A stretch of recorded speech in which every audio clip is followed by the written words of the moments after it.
ராஜாதி ராஜ ராஜ மார்த்தாண்ட ராஜ கம்பீர ராஜ குலதேவ ராஜ பராக்கிரம ராஜ வைராக்கிய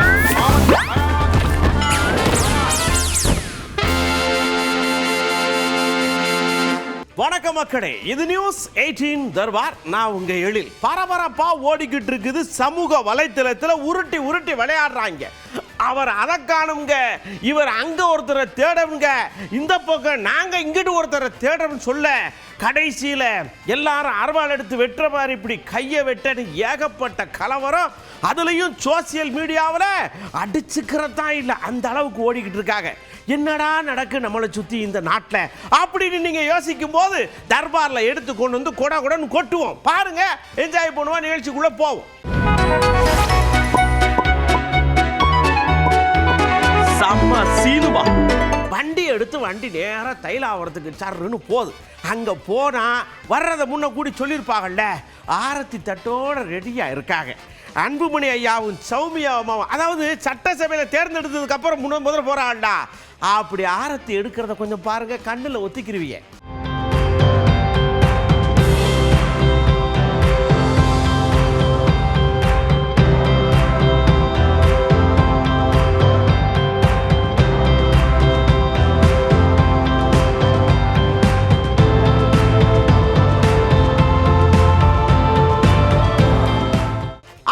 எடுத்தாச்சு. உள்ள போக போக எல்லாருடைய கண்களும் மனசும் பக்கு பக்கு பக்கு நடிக்கும். பெரியய்யா எப்படி எதிர்கொள்வாரோ, சின்னையா எப்படி அதுக்கு ரியாக்ட் பண்ணுவாரோ, ஐயோ என்ன நடக்கும் ஏது நடக்கும் அப்படின்னு சொல்லுங்குள்ள ஒன்றும் இல்லைங்க, கண்கள் பணிந்தன. முன்ன சொன்ன மாதிரி இதயம் குளிர்ந்துச்சு. சடக்குன்னு காலில் விழுந்தாரு.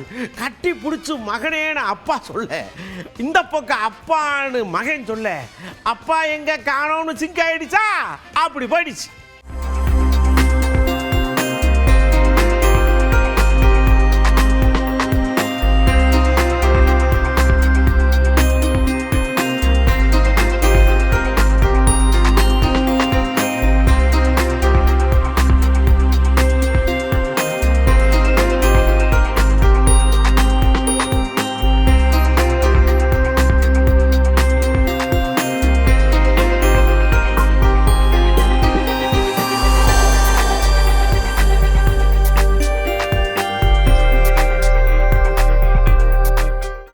சடக்குன்னு அன்புமணி ஐயா சந்தோஷத்தின் விகுதியில் வெளியில் வந்து செய்தியாளர்களை சந்திக்கிறாங்க.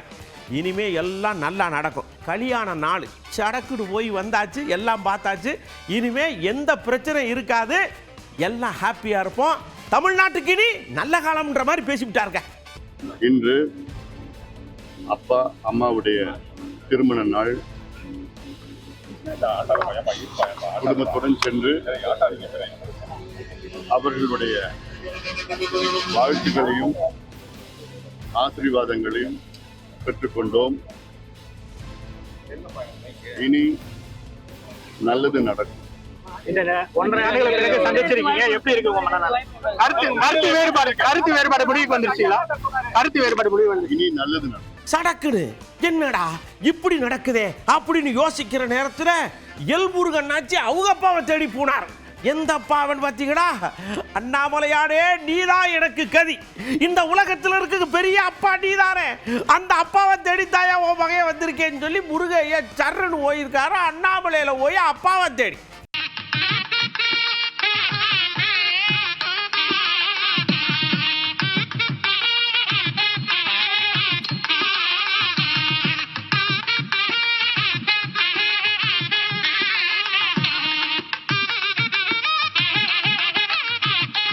அண்ணாமலை ஐயா அப்படின்னு சொன்ன உடனே சடக்குன்னு கோயம்புத்தூர்ல இருக்க அண்ணாமலை அண்ணச்சிக்கு காதல வந்திருக்காரு. எங்கேயோ கேட்ட குரல் என் காதல ஒலிக்குதையான்னு ஓடி வந்தா யாரும் கூப்பிடல அப்படின்ற மாதிரியான விஷயம் தெரிஞ்ச உடனே சரி சரி நான் ஒன்றும் அப்புறமேட்டு பேசுவோம் போங்க, செய்தியாளர்கள்லாம் அப்புறம் வாங்க அப்படின்னு டீ கூட கொடுக்காம அனுப்பிச்சு விட்டாருங்க.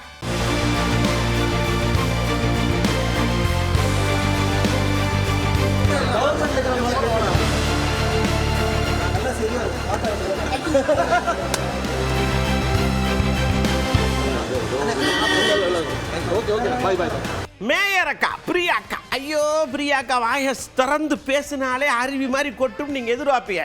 ஆனால் அழகாக சில விஷயங்களை சொல்லுவாங்க. என்னன்னா, நம்ம முதல்வர் டெல்லிக்கு போனார் நிதி ஆயோக் கூட்டத்துக்கு. அங்கே போய் எங்கள் துறைகள்லாம் இது கல்வி மருத்துவம் எல்லாம் நல்லா இருக்கு அப்படின்னு சொல்லி, ஆனால் நிதி மட்டும் கொடுங்கன்னு கேட்டார்ல, அப்போ நாம் அங்கே இருக்கோம்ல அப்படின்னு திமுக சார்பாக நடந்த விஷயங்களெல்லாம் உள்ள ப்ளஸ் பண்ணி அக்கா பேசுகிறாங்க. மாண்புமிகு முதலமைச்சர் திரு ஜோசப் விஜய் அவர்கள் அண்மையில் டெல்லியில் நடைபெற்ற நிதி ஆயோக் கூட்டத்தில் பேசிய போது, உலக அளவில் நிச்சயமற்ற பொருளாதார சூழல்களுக்கு இடையிலும் இந்தியாவின் 2வது பெரிய பொருளாதார மாநிலம் தமிழ்நாடு என்றார். 2024-25 ஆண்டில் 11.19 விழுக்காடு இரட்டை இலக்கு பொருளாதார வளர்ச்சி அடைந்தது தமிழ்நாடு. 2025 முதல் 26 நிதியாண்டில் 10.83 விழுக்காடு தக்க வைத்துள்ளது எனவும், இந்தியாவின் தொழிற்சாலைகளில் பணிபுரியும் பெண்களில் 42% தமிழ்நாட்டில் பணிபுரிகிறார்கள் என்று இன்றைய முதல்வர் அவர்கள் நிதி ஆயோக் கூட்டத்தில் பேசியுள்ளார்கள் என்பது திராவிட மாடல் அரசின் முழு வெற்றியாகும். திராவிட முன்னேற்ற கழக அரசு கொண்டு வந்த மக்கள் நல திட்டங்களை பெயர்களை மாற்றியமைத்தாவது தொடர்ந்து செயல்படுத்தினால்தான் இன்றைய அரசு இயங்க முடியும் என்பது உண்மை. தடக்குன்னு மாமன்ற கூட்டத்தில் எதுக்கியா போடிய அப்படின்னு கேட்குற மாதிரி டப்புன்னு திமுக காரங்களை இருந்துச்சாங்க. எங்களுக்கு நீங்கள் துரோகம் பண்ணிட்டு ஓடிவிட்டீங்க அப்படின்னு காங்கிரஸ்காரர்களை பற்றி சொல்ல, எத்தனை நாளைக்கு தான் அமைதியாக இருக்கிறது நாங்கள் அபுகளும் போட்டு திமுக காரர்கிட்ட சண்டையை போட, கடைசியில் ஒட்டு மொத்தமாக மாமன்ற கூட்டத்துக்கு வெளியில் வந்துட்டாங்க. மக்கள் பிரச்சனையே பேசுங்க ஐயான்னு பார்த்தா இப்படி மனக்கணக்க சண்டையை போட்டு வட்டீங்கள ஐயா அப்படின்னு எல்லாரும் வெளியிலிருந்து கேட்காங்க.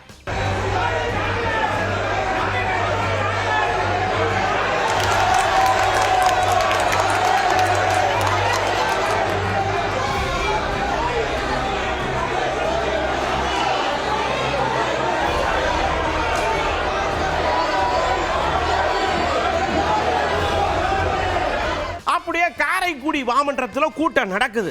ஒருத்தர் வாராரு, எங்கிருந்து வந்தாரு எப்படி வந்தாருன்னு அங்க இருக்கவங்களுக்கு மட்டும்தான் தெரியும் போல் இருக்கு. வந்து சொல்றாரு, நாட்டில் எவ்வளவு பெரிய பிரச்சனை ஓடிக்கிட்டு இருக்கு, நீங்க என்ன பேசிக்கிட்டு இருக்கீங்க, தண்ணி சாக்கடை ரோடு எல்லாம் தூரம் போடுங்க. அம்மா திரிஷாம்மா புகைப்படம் இல்லாம எப்படி களை இழந்து போயிருக்கியா கட்டணம், வருங்காலத்தில் அவங்க தான் முதல்வர்னு ஜோசியக்கார கடவுளை வந்து சொல்லியிருக்காரு. படத்தை மாட்ட போறீங்களா இல்லையா அப்படின்னு மணிக்கணக்கா மூச்சு விடாம பேசுறார். எங்க இருந்தியா வந்து நீ அப்படின்னு எல்லாரும் காரைக்குடியில தேடுதாங்க.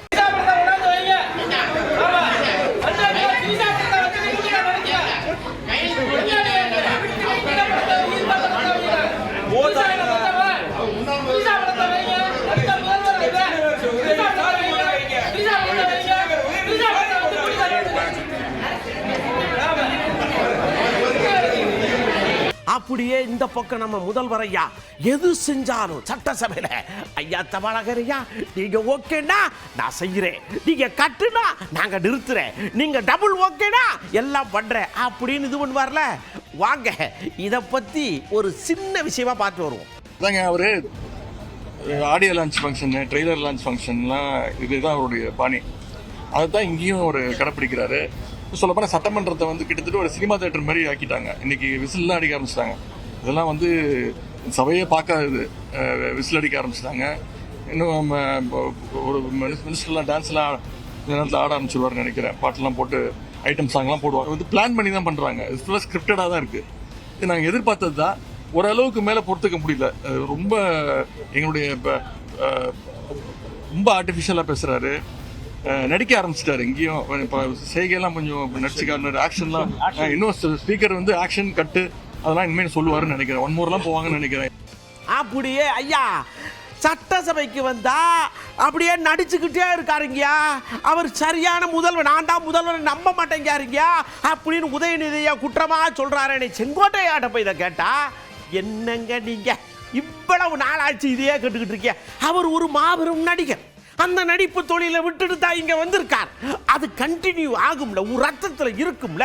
திடீர்னு பிடிங்கி போடணும், எப்படி போடுறது, அப்பப்போ வரும் அப்பப்போ அடக்குவான், அவ்வளோதான், வேற ஒன்றும் இல்லை. தயவு செஞ்சு இதெல்லாம் கேட்காதீங்க செங்கோட்டையா. அவர் என்றைக்குமே நடிக்க வேண்டிய அவசியம் இல்லை. இன்று நடிப்பிலே முதல் உச்சகட்டத்தில் இருந்து வந்தவர் நாட்டு மக்களுக்காக பணியாற்றி வருகிறார். அவர் ஒவ்வொரு பதிலையும் கேட்கின்ற போது முதலில் எல்லோரும் கேட்டார்கள், ஏன் பேசாமல் இருக்கிறாண்டு இவங்கெல்லாம் பேசி கொண்டிருந்தார்கள். பேச ஆரம்பித்ததற்கு பிறகுதான் இவருடைய திராவிட முன்னேற்றக் கழகம் திணறி போய் வெளியே இருக்கிறது. அப்படியே சடக்குன்னு நயினார் அண்ணாச்சிக்கு என்ன கோவம் என்னன்னு தெரியல. கேட்கிறேன் நிர்மல்குமார் அவர்களே, உங்களை பார்த்து எங்களை ஆட்சியை வைக்க விடுங்கய்யா, நாங்க இப்படி நிக்கிறவே ஜெயிச்சு புட்டு அப்படின்னு வந்து கேட்கும் போது மட்டும் பாஜக உங்க கண்ணுக்கு தெரிஞ்சிச்சு. இப்ப பாஜக தெரியல, யார் தயவலும் வரல, மக்கள் தயவுல வந்த அப்படி இப்படின்னு புருடாவா விட்டுக்கிட்டு இருக்கீங்களே நீங்களும் உங்க முதல்வரா. தட்டி கேட்க ஆளில் நினைச்சிருக்கீங்களா? தட்டி தட்டி கேப்பா இந்த நயினார் நாகேந்திரா அப்படின்னு சவால் விடுறாருலா. நான் இதே நிர்மல்குமாரை கேட்குறேன், முதலமைச்சர் பதவி ஏற்க முன்னால் 3-4 தடவை கவர்னர் ஆஃபீஸுக்கு போனீங்க. ஆனால் அதுக்கு முன்னால் முதலமைச்சரை எங்களை பதவி ஏற்க விடுங்கன்னு யாருக்கெல்லாம் நீங்கள் ஃபோன் பண்ணி சொன்னீங்க? யாருக்கெல்லாம் ஃபோன் பண்ணி சொன்னீங்க? நான் சொல்லட்டுமா உங்களுக்கு? அப்போ மட்டும் பாரதிய ஜனதா கட்சிக்கு உங்களுக்கு இனிக்குது. இன்றைக்கி உறவினர் போடலான்னு சொல்கிறீங்களே, கவர்னரோட எத்தனை தடவை உங்களை ஏன் அவங்க திருப்பி அனுப்புனார்? சட்டம் சரியாக படிக்கலை, சரியாக எழுத தெரியலைங்கிறனால தான் திருப்பி அனுப்புனார். இதை மட்டும் புரிஞ்சுக்கிடுங்க. இனிமேல் இந்த மாதிரி பேசாமல் சட்டமன்றத்தில் தேவையான விஷயங்கள். இதே விஷயத்தை அப்படியே செங்கோட்டையிட்ட போய் இறக்க அவர் சொல்றாரு, இங்க பாருங்க, எங்க முதல்வர் மட்டும் நடிகர் இல்ல, அவரும் பயங்கரமான நடிகருங்க, நடிப்பாருங்க. ஆமா, அவர் கூட நான் கொள்ள நாள் நடந்திருக்கேன், நான் போயிருக்கேன். அதனால அதை எடுத்து அப்படியே ரீல்ஸாவோ சினிமாவோ விட்டேன்னு வச்சுக்கோங்க, பிச்சுக்கிட்டு ஓடும் வாட்டிட்டிலங்கார்லா. நயினார் நாகேந்திர போல ஒரு காமெடி பேசுகின்றவர், அவருக்கெல்லாம் பதில் சொல்லுகிறார். அவர் வேண்டுமென்றே எங்களை தாக்குறாரு தவிர தாக்க வேண்டியது யாரை? திராவிட முன்னேற்ற கழகம் தான் அவர்களை தாக்கி கொண்டிருக்கிறது, பிஜேபியை தாக்கி கொண்டிருக்கு. அங்கே தாக்குதல் கிடையாது, அங்கே சமரச முயற்சி. அங்கே இருக்கிற போது, ஆட்சியில் இருக்கிற போது மருத்துவக் கல்லூரி உருவாக்குவதற்காக விண்ணப்பம் போட்டவர் அவரெல்லாம் இதை பேசுவது அழகாக இருக்காது. என்றைக்கும் கேட்டது கிடையாது. நாங்கள் ஆட்சி அமைவதற்கு நீங்கள் உதவி செய்யுங்கள் என்று என்றைக்குமே அவர் கேட்டது கிடையாது. ஆட்சி அமைந்ததற்கு பிறகு எல்லோரையும் பார்க்க வேண்டும். அங்கே இருக்கிற குடியரசுத் தலைவர், துணைத் தலைவர், பாரத பிரதமர், உள்துறை அமைச்சர், நிதி அமைச்சர் எல்லாம் காண்பது இயற்கையான ஒன்று. அப்புறம் செங்கோட்டை அண்ணாச்சி ஏகத்துக்கும் கோவப்படுதார். என்னன்னா கேள்வி அப்படி, இந்த முந்தையெல்லாம் பள்ளிக்கூடத்துக்கு NOC வாங்குறது, அப்புறம் சர்டிஃபிகேட்டை ரெனிவல் பண்ணுறது, இதுக்கெல்லாம் லஞ்சம் வாங்கி பள்ளிக்கூடத்தை இப்படி வச்சுருக்காங்க அப்படின்னு கல்வித்துறை அமைச்சர் குற்றஞ்சாட்டி இப்போ நாங்கள் எதுவுமே பண்ணலை அப்படின்னு சொல்லுதாரு. நீங்களும் முன்னாள் கல்வித்துறை அமைச்சர் தானேன்னு கேட்ட உடனே ஆதாரம் இருந்தால் பேசுங்க, சும்மா அவங்க பேசினாங்க வந்து கடுப்பேத்தாது என்னைய, நான் ஏகத்துக்கு டென்ஷன் இருக்கேன் அப்படின்னு சொல்லி கோவப்படுதார். அப்படி ஏகிட்ட ப்ரூவ் பண்ணுங்க. ஆனால் தனியார் பள்ளிகள் சார்பில் அந்த பிரதிநிதிகள் பேசும்போது கடந்த கால ஆட்சின்னு அதிமுகவும் சேர்த்து தான் சொல்கிறாங்க. கடந்த கால ஆட்சின்னு இதுக்கு முன்னால் நடந்த ஆட்சியை தான் சொல்லியிருப்போம். அதுக்கு முன்னால் ஆட்சின்னு சொன்னாங்களா உங்கள்கிட்ட? கடந்த கால ஆட்சின்னு இப்போ நடந்த முடிஞ்சது தானே சொல்லணும். நீங்களாம் ஒரு கொஸ்டின் ரைஸ் பண்ணக்கூடாது. அதிமுக ஆட்சியில் கட்சி நிதி, அதாவது இல்லை அவங்க எல்லாரும் கேளுங்க, அப்போ தான் சொல்லுவாங்க. 219 ஸ்கூலுக்கு NOC கொடுக்குற போது அந்த கேம்ப் போட்டு 9 இடத்துல நானே போய் அவங்களுக்கு சாப்பாடு வசதியெல்லாம் செஞ்சு கொடுத்து காலேஜ் ஸ்கூலில் நேரடியாக கொடுத்தோமா இல்லைன்னு கேட்டு நீங்கள் இப்போ கேளுங்க இந்த கேள்வியெல்லாம், புரியுதுங்களா? அவங்கள்ட்ட கேளுங்க, அவங்கள்ட்ட கேட்டுட்டு எனக்கு கேட்கணும். இல்லை அதுதான் நான் சொல்கிறது கேட்டுங்க. நீங்களாட்டும் இந்த மாதிரி கொஸ்டின்ஸ் எல்லாம் ரைஸ் பண்ணக்கூடாது. வாருங்க, நீங்க அந்த பக்கம் ரீல்ஸ் போட்டு ஜென்சி பசங்களோட சேர்ந்து எல்லாம் பண்ணிக்கிட்டு இருக்கும்போது நாங்க செவனேன் இருந்தோம்.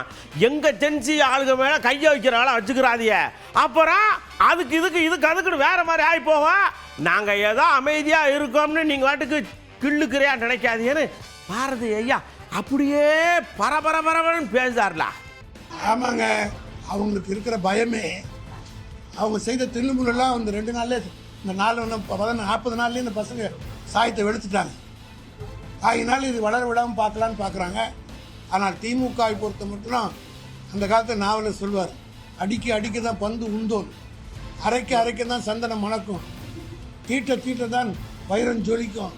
அதுபோல் இந்த ஜென்சி மக்களை தொண்டன் தொட்டு பார்த்தானா அதே நிலைமை தான் ஏற்படும் என்பதை இந்த அரசாங்கத்துக்கு இதன் மூலமாக விஜய்க்கு நான் எச்சரிக்கிறேன். நீ ஒருவர் போடுவதை தடுத்தால் 1 லட்சம் பேர் இதே செய்தியை வெளியிடுவோம். உன்னால் முடிந்தால் காவல்துறைக்கு தைரியம் இருந்தால், துணிச்சல் இருந்தால் எங்களை கைது செய்ய பார்த்து.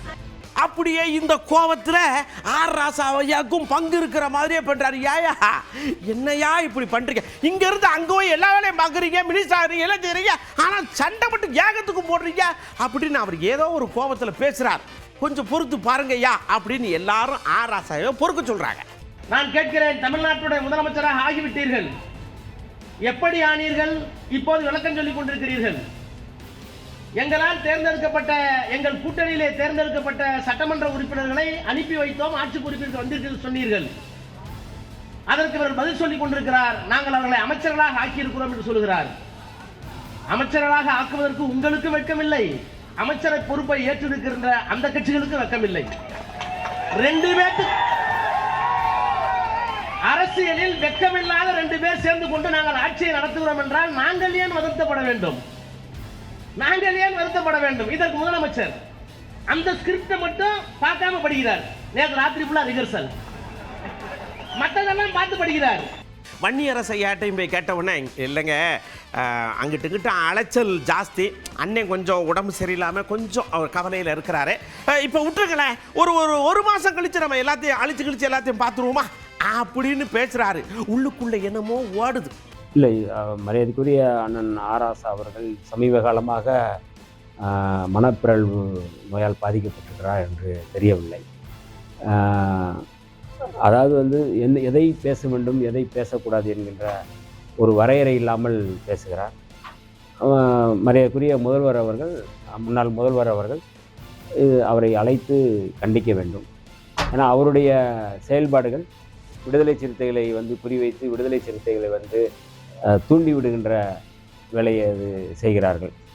2006ஆம் ஆண்டு விடுதலை சிறுத்தைகள் அதிமுக கூட்டணியில் வெற்றி பெற்று 2 தொகுதியில் வெற்றி பெற்றிருந்தோம். அந்த 2 தொகுதி வெற்றி பெற்ற பிறகு திமுக அன்றைக்கு வெறும் 96 இடங்களில் தான் வெற்றி பெற்றது. ஆனால் எங்களுடைய இடங்கள் 2 இடங்களும் அவர்களுக்கு ஆதரவு கொடுத்து 5 ஆண்டுகளும் மறைந்த மரியாதைக்குரிய ஜெயலலிதா அம்மையார் 2006ஆம் ஆண்டு திமுக ஆட்சியை ஒரு மைனாரிட்டி அரசு என்று தான் சொன்னார்கள். ஆனால் காங்கிரஸும் ஆதரவு கொடுத்தது, விடுதலை சிறுத்தைகளும் ஆதரவு கொடுத்தது. அப்போதெல்லாம் ஆர் ராசா போன்றவர்கள் மகிழ்ச்சி அடைந்தார்கள், வெட்கப்படாமல் தான் மகிழ்ச்சி அடைந்தார்கள். ஆகவே அவர் பேசுவது என்பது அவருக்கே அது சரியா என்பதை நான் அவருடைய கோணத்திலே விட்டு விடுகிறேன். மேலும் மேலும் மாதிரியே அவர் விடுதலை சிறுத்தைகளை குறிவைத்து தேவையற்ற வார்த்தைகளை பேசுவதை நிறுத்த வேண்டும். திமுக தலைமை அவரை கண்டிக்க வேண்டும், கண்டிப்பார்கள் என்று நான் நம்புகிறேன். சடக்குன்னு அருண்ராஜையா வந்தாரு. அவர்கிட்ட குடு போய், ஐயா ஊசி போடணும்னா காசு கேட்குறாங்க, மருந்து விடணும்னா காசு கேட்குறாங்க, பேண்டேஜ் துணிக்கு காசு கேட்குறாங்க, களிம்புக்கு காசு கேட்குறாங்க, டோக்கன் போட காசு கேட்குறாங்க. இதுக்கு எல்லாத்துக்கும் ஒரு முடிவு இல்லையா? இதோ 1004 104 இந்த எண்ணுக்கு சடக்குன்னு அடிக்க எடுத்து அலோன்னு சொல்லுவாங்க. உங்க கம்ப்ளைண்ட்டை சொல்லுங்க, எல்லாம் நிவர்த்தி ஆயிரும் அப்படிங்காரு. இந்த 104 எடுப்பாங்களா, எடுக்க மாட்டாங்களா? இன்னொன்று நான் சொல்லிக்கிறேன். இப்போ பார்த்தீங்கன்னா ஹாஸ்பிட்டல்ஸில் இந்த வீல் சேர் தள்ளுறதுல, ப்ளஸ் அந்த உணவு கொடுக்கறதுல, பேஷண்ட்டை பார்க்கறதுக்கு, பிரசவத்தை குழந்தைகளை பார்க்கறதுக்கு நம்ம இங்கே மருத்துவமனையில் வேலை செய்கிற பணியாளர்கள், நோயாளிகளும் ப்ளஸ் அந்த பார்வையாளர்களிடமும் பணம் கேட்குறதாக புகார் வருது. நாங்கள் ரொம்ப ஸ்ட்ரிக்டாக எல்லா அந்த மருத்துவக் கல்லூரி முதல்வர் ப்ளஸ் அந்த மருத்துவமனை மாவட்ட மருத்துவமனையோட ஆர்எம்ஓஸ் எல்லா அந்த அலுவலர்களையும் நாங்கள் இது ரொம்ப ஸ்ட்ரிக்டாக சொல்லியிருக்கோம். இந்த மாதிரி நடக்கக்கூடாதுன்னு சொல்லியிருக்கோம். ஒருவேளை பொதுமக்களுக்கு இது மாதிரி யாராச்சும் அந்த ஹாஸ்பிட்டலில் வேலை செய்கிற ஸ்டாஃப்ஸ் பணம் வாங்குறாங்கிற புகார் இருந்ததுன்னா நீங்கள் கண்டிப்பாக 104 அப்படிங்கிற ஒரு ஹெல்ப்லைன் நம்பருக்கு நீங்கள் இந்த புகாரை நீங்கள் தெரிவிக்கலாம். தெரிவித்தா கண்டிப்பாக அதற்கு யார் சம்மந்தப்பட்டிருக்காங்களோ அவங்க மேலே கண்டிப்பாக ஒரு ஸ்ட்ராங்கான நடவடிக்கை எடுக்கப்படும். அப்படியே நம்ம தம்பி KPY பாலா அவர் ஏதோ அங்கிட்ட கொஞ்சம் இந்த நல்லதெல்லாம் செஞ்சுக்கிட்டு இருக்காரா. அவர் ஒரு இடத்துக்கு போனார் விழாவுக்கு.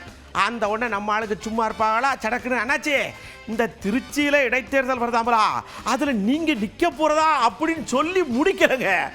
அண்ணே உங்களுக்கு பெரிய கும்பிடுன்னு கோர்த்து விட்டு போயிடாதீங்க, ஏதோ தம்பி இப்படி வாழ்ந்துக்கிட்டு இருக்கேன் விட்டுருக்கேன்னு சொல்லி வண்டியை எடுத்துட்டு ஓடியே விட்டான். என்ன நான் அடிச்சு பகிரங்கமா சத்தியம் கூட அடிக்கிறேன். அதுக்கான ஆள் கிடையாது, அவ்வளவு பெரிய ஆள் கிடையாது. ஐயோ அண்ணா நான் சத்தியம் வேணா அடிக்கிறேன். அவ்வளவு பெரிய ஆள் இல்லை, அந்த அளவுக்கு அறிவும் கிடையாது. கடைசி வரைக்கும் நான் சம்பாதிக்கிறதுல, ஏன்னா நான் இங்க நிக்கிறேன்னா அதுக்கு தமிழ் மக்கள் எனக்கு போட்ட பிச்சைனால தான் நான் இங்க நிக்கிறேன். மக்கள் இல்லைன்னா நான் இங்க இல்லை. கடைசி வரைக்கும் அவங்களுக்கு நன்றி உள்ள இருக்குன்னு நினைக்கிறேன். எனக்கு இது எம்எல்ஏ சீட்லாம் வேணாம், இதை யூஸ் பண்ணிக்கிறேன். இதை பார்த்துட்டு இருக்க யாராவது காலேஜ் ஓனர்ஸ், ஏன்னா நிறைய கஷ்டப்படுற பசங்க நம்மள்ட்ட இருக்காங்க. ஒரு 10 ஆர்ட்ஸ் காலேஜ் சீட்டு, ஒரு 10 இன்ஜினியரிங் காலேஜ் சீட்டு கொடுத்தாங்கன்னா யூஸ்ஃபுல்லா இருக்கும். அதெல்லாம் அதுக்கெல்லாம் ஒரு பெரிய தகுதி வேணும். நம்ம அந்த அளவுக்கு பெரிய ஆள்லாம் கிடையாது, நம்ம ஒரு சாதாரண ஆள். இல்ல நம்ம அரசியல் நம்ம நோக்கம் கிடையாது. சத்தியமா சொல்றேன், அரசியல் நம்ம நோக்கமே கிடையாது. அரசியலுக்கு நம்ம எண்ணமும் கிடையாது, அவ்வளவு பெரிய ஆள் நம்ம கிடையாது. கடைசி வரைக்கும் நம்ம சம்பாதிக்கிறத உதவி செஞ்சு மட்டும் தானே இருக்கணும். சத்தியம்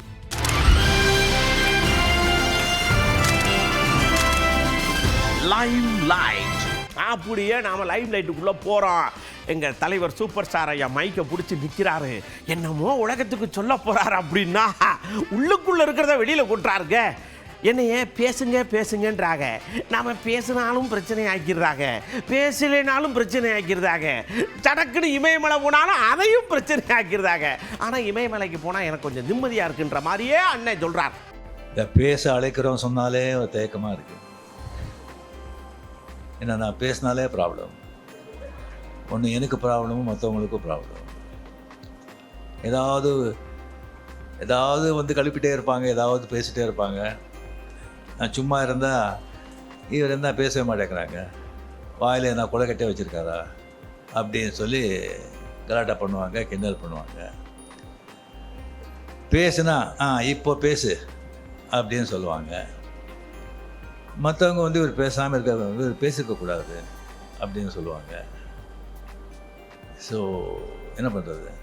ஸோ ரொம்ப நாள் கழித்து நான் தெரிஞ்சுக்கிட்டேன், நம்மளை பிடிக்காதவங்களுக்கு நம்ம என்ன செஞ்சாலும் எது பண்ணாலும் பிடிக்காது. நம்ம பிடிச்சவங்களுக்கு நம்ம என்ன செஞ்சாலும் எது பண்ணாலும் பிடிக்கும்னு நினைக்கிறது முட்டாள்தனம். ஜாக்கிரதையாக இருக்கணும். ஐயா இந்த படத்தை பற்றி கொஞ்சம் சொல்லுங்க அப்படின்னு சொன்ன உடனே சடக்குன்னு சொல்கிறாரு நம்ம இயக்குனர் அஸ்வத் மாரிமுத்து. இந்த படத்தை ரொம்ப நல்லா எடுக்கிறதுக்காக முனைப்போடு இருக்கிறாரு. அதுக்கு முன்னாடி ஒரு 4-5 டைரக்டர்கள் இது பண்ணோம், அவங்கவுங்க தாட்டில் அதாவது வேற மாதிரி இருந்தது. பட் நமக்கும் இந்த டைரக்டருக்கும் ஒரு சிங்க் ஆகிடுச்சு. ஸோ இந்த இது இப்படி இருந்தால் நல்லா இருக்கும்னு தம்பி ரொம்ப அழகாக எல்லாம் ஒர்க் அவுட் பண்ணிட்டு இருக்கா அப்படின்னு பொத்தாம்புதான் சொல்லி விட்டாப்ல. டைரக்டர் வந்து ஆக்சுவலாக பார்த்தீங்கன்னா அஸ்வத் மாரிமுத்து வந்து 4வது டைரக்டர். ஃபஸ்ட்டு நம்ம பண்ணும்போது ரவிக்குமார் ஃபிக்ஸ் பண்ணியிருந்தோம். சரி அது வந்து சரியாக திஸ்திங் வரலன்னு சொல்லி அப்படியே வந்து இதாகிடுச்சு. அதுக்கப்புறம் நம்ம சுந்தர் சி சாருக்கு வந்து வேறு ஒரு படம் இருந்தது, கொஞ்சம் டிலே ஆகிட்ட மாதிரி இருந்தது. அதனால நம்ம இது வந்து நான் விலகிக்கிறேன் சார், நம்ம அப்புறம் பண்ணிக்கலாம் அப்படின்னு சொல்லி இதாச்சு. அதுக்கப்புறம் நம்ம சிவி சக்கரவர்த்தி, அவர் கதையெல்லாம் கேட்டு ரொம்ப நல்லா இருந்தது. பட் என்ன சார் ரொம்ப சென்சிட்டிவ் சப்ஜெக்ட் அது ஒரு கம்ப்ளீட்லி ஒரு நியூக்ளியர் சயின்டிஸ்ட் பற்றி, அந்த நியூக்ளியர் வெப்பன்ஸ் பற்றி, ஷூட்டிங் ஆப்கானிஸ்தான், ரஷ்யா, அந்த மாதிரியெல்லாம் ஒரு ரொம்ப நைஸ் சப்ஜெக்ட். பட் ரொம்ப ரொம்ப சென்சிட்டிவ், ரொம்ப ஜாகிரதையாக டீல் பண்ணுறோம், டைம் கன்சியூமிங். ஸோ அதனாலே வந்து அதை வந்து நம்ம அப்புறம் இது பண்ணிக்கலாம் அப்படின்னு சொல்லும்போது தான் அஸ்வத் மாரிமுத்துவை நம்ம வந்து இந்த படத்துக்குள்ளே வந்தார். இப்போ கமலில் முதலே சொன்ன மாதிரி இந்த டென்ஷன் எனக்கு வந்து ஏன் அப்படின்னு சொன்னால், கமல் வந்து கூப்பிட்டு ரஜினி நான் கதையும் கேட்க மாட்டேன், எதுவும் கேட்க மாட்டேன், நான் எல்லாத்தையும் உங்ககிட்ட விட்டேன், நீங்கள் என்ன சொல்கிறீங்களோ அதை நீங்கள் பண்ணுங்க அப்படின்னு சொல்லிட்டாங்க. அதே தான் பெரிய ஒரு டென்ஷன் ஆகிடுச்சு. ஃபுல் ரெஸ்பான்சிபிலிட்டி நம்ம போட்ட பிறகு அவ்வளோ பெரிய ஒரு ஜாம்பவான் சொன்ன பிறகு தான் எனக்கு வந்து அதுக்கப்புறம் வந்து அவர்கிட்ட நான் சொன்னேன், இல்லை கமல் சார் இந்த கதையெல்லாம் வேண்டாம், எல்லாம் நம்ம தலையில் கட்டிடாதீங்க, நீங்கள் கதையை கேட்டு நீங்கள் ஓகேன்னு சொன்ன பிறகு தான் நான் வந்து ஃபோர்ஸ் பண்ணி அந்த கதையை கேட்டார். ஸோ கதை கேட்டு நல்லா இருக்கு அப்படின்னு சொல்லி இந்த படத்தை வந்து நம்ம வந்து இது பண்ணியிருக்கோம். டெஃபினட்டாக நம்ம என்ன சொல்லி என்ன பண்ணால் கூட அஸ்வத் மாரிமுத்து மேலே வந்து பெரிய ஒரு ரெஸ்பான்சிபிலிட்டி இருக்குது. அதுக்காக எல்லாமே வந்து உங்கள் தலைமையில் நம்ம போட்டுட மாட்டோம். 100% நம்ம எல்லாம் சேர்ந்து it's a group work, it's a combined work, it's a team work. எல்லாமே சேர்ந்து நம்ம வந்து ஓன்லி சக்ஸஸ் நோக்கி தான். அப்படியே பட தயாரிப்பாளர் உலக நாயகன் கமலஹாசன் ஐயா மைக்க பிடிச்சாரு. இதுவரை நாங்கள் இணைந்து நடித்ததை நீங்கள் பார்த்துருப்பீங்க. ஆனால் ஒருத்தர் தயாரிக்க ஒருத்தர் நடிக்க அப்படின்ற விஷயத்தை ரொம்ப நாளாக கிடப்பில் போட்டிருந்தோம். இப்போ அது நிறைவேறிடுச்சு. நான் தயாரிக்க, நண்பர் ரஜினிகாந்த் நடிக்க, ஒரே குதூகலம் தான் போங்க அப்படிங்க. 2 பேரும் பாம்பேக்கு ஃப்ளைட்டில் போகிற வசதியும் வந்துச்சு. 2 பேரும் ஃப்ளைட்டில் உட்காந்துருக்கணும். அப்போ நிறையா பேர் படத்துக்கு கேட்குறாங்க. 2 பேரும் ஒன்றா நடிச்சுக்கிட்டு இருக்கோம். குறைச்சிக்கலாமா ஒன்றா நடிக்கிறத, ஒரு பிஸ்கட்டை புட்டு கொடுக்குறாங்கங்கிறத, அந்த பேச்செல்லாம் எல்லாருக்கும் தெரியும். அப்போ நாங்கள் எடுத்த முடிவு என்னன்னா, நம்ம 2 பேரும் ஒரு படம் பண்ணோம். ஒன்று அதை நீங்கள் ப்ரொடியூஸ் பண்ணோம், இல்லை நான் ப்ரொடியூஸ் பண்ணோம். ஆமாம், அதுக்கு நல்ல கதை. அந்த ஃப்ளைட்லேயே பேசிக்கிட்டு போனோம், உங்களுக்கு ஞாபகம் இருக்குன்னு நினைக்கிறேன். அப்படி பேசிகிட்டே இருந்தோம். 40 வருஷம் கடந்துருச்சு. இங்கே மறுபடியும் ஒரு 3-4 வருஷத்துக்கு முன்னாடி இந்த ஆஃபீஸ் திறக்கும் போது இவரை தான் கூப்பிட்டேன் நான், வந்து திறந்து வைங்கன்னு. அப்போ இந்த மொட்டை மாடியில் நின்றுட்டு நாங்கள் பேசினோம், எப்போ பண்ணுறோம் நம்ம, எப்போ வேணால் பண்ணலான்னு. கதை கிடைக்கிற வரல தேடிக்கிட்டே இருந்தோம். இப்போ 2 படம் பண்ணுறோம். இது ஒன்று, இன்னொன்றும் பண்ணுறோம். தடக்குன்னு நம்ம சிம்ரன் அக்கா வந்தாங்க. அவங்க வந்து ஒரு விஷயத்த சொன்னாங்க. பேட்டையில் நடிக்க கூட்டிய கொஞ்சம் போல கொடுத்தீங்க, நல்லா தான் இருந்துச்சு. இன்னொரு படம் உங்கள் கூட சேர்ந்து பண்ணால் நல்லா இருக்கும்னு ஆசையை வெளிப்படுத்தினேன். சடக்குன்னு கூப்பிட்டு படம் முழுக்க நடிக்க விட்டாள்ல, பெருமையாக இருக்கு அப்படிங்காங்க. ரொம்ப சந்தோஷமாக ஃபீல் பண்ணுறேன். நான் ரஜினி சாருக்கு மீட் பண்ணும்போது நான் சொன்னேன், சார் பேட்டை பார்த்துல சார், எனக்கு இன்னும் உங்க கூட நடிக்கணும்னு ஆசை இருக்குது. நான் வந்து அந்த வைப்காக ரொம்ப ரொம்ப வெயிட் பண்ணேன். இதுக்கு நான் நன்றி வந்து ராஜ்கமல் ஃபிலிம்ஸ்க்கு தான் சொல்லணும். Thank you so much Kamal sir, எனக்கு இந்த வைப் கொடுக்கறதுக்கு. that I am here today. Thank you so much Mahendran, it really means a lot to me. திரும்பி வந்து நான் ரஜினி சாரோட படம் பண்ண போகிறேன். ஸோ ஆக்சுவலாக தெரியல எனக்கு, I really don't know what to say. I am really feeling very happy. Ashwath, thank you so much.